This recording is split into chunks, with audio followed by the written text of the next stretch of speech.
ওদেরকে কোনোদিনও তাদের নামও নিব না। তারা ভালো থাকুক, আমি দূর থেকে চাইবো।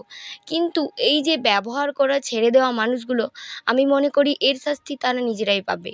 মানে কারোর খিল্লি উড়িয়ে বা কারোর মানে প্রয়োজন ফুরিয়ে গেলে তাকে ছুঁড়ে ফেলে দেওয়া, এই জিনিসটা হয়তো আমার বাবা মা শেখায়নি, তাদের বাবা মা শিখিয়েছে।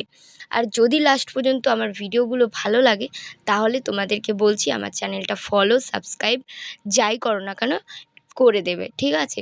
দেখো, আমি তো অত ভালো করে পারি না, আমার কাছে হয়তো দামি গাড়ি নেই, দামি বাড়ি নেই, বা দামি কিছু নেই, দামি রান্নাঘর নেই। মানে খুব ছোটোবেলা থেকে আমার রান্না করতে ভালো লাগতো, বাড়ির কাজ ভালো লাগতো, তাই আমার যেইটুকু আছে ওইটুকুই আমি দেখাচ্ছি। কারণ দেখো, বিলাসিতায় কারো মানুষ মানে পৃথিবীতে ভালো খারাপ যেমন মানুষ থাকে তেমনই গরিব বড়লোক মিলিয়েই তো। বড়লোক না থাকলে গরিব মানে হওয়া যায় না, বা গরিব থাকলে বড়লোক হতো না, মানে এরকম আলো না থাকলে